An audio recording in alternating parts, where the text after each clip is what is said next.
poodle dog bush. I had forgotten all about it in my desperate march toward water. In fact, I didn't even know I might encounter it here. Poodle dogbush has a surface irritant related to poison ivy, yet far more potent. Many people have intense reactions and even need to be hospitalized after contact. Often one of the first plants to revegetate after a forest fire, poodle dogbush had covered several large recent burns along the PCT.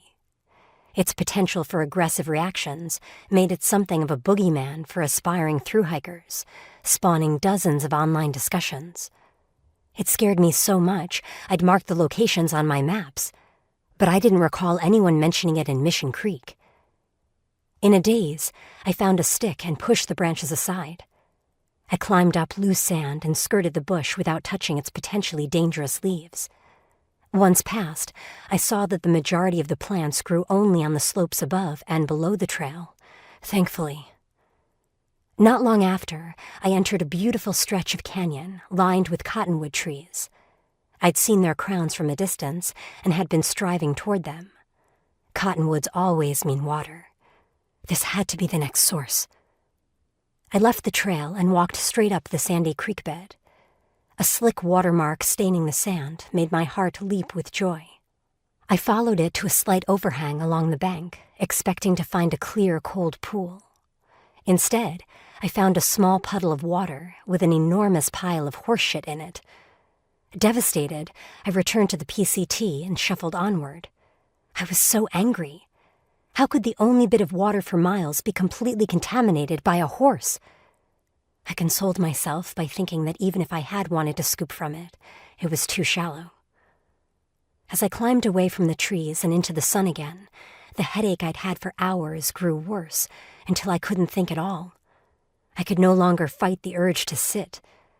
My legs folded beneath me without permission, and I crumpled into the sand in the middle of the trail. Thin shade from some scraggly bushes seemed like an immense blessing. I reached for my phone again and turned it on before sinking backward against my pack, reclining on the trail. When my location appeared, I realized I was still several miles from the spring at the head of the canyon. I lay there in the middle of the trail for what seemed like an eternity. I pondered whether to wait for the coolness of night to continue, but decided that I would likely be in worse shape after 7 hours in the heat, with moisture constantly escaping every pore of my body. I needed to get up and keep walking, yet I felt too drained and too defeated by the circumstances. There was only one obvious answer. I pulled out my spot tracking beacon and opened the cover on the SOS button. All I had to do was push it, and help would come. Local emergency personnel would receive my coordinates almost instantly. They would bring me fluids, fly me to safety. I would sleep in a cool room and eat and drink until my body recovered. I wouldn't have to walk anymore. I could forget that I'd ever attempted this. I might die of thirst out here, I said to the orange spot in my hand.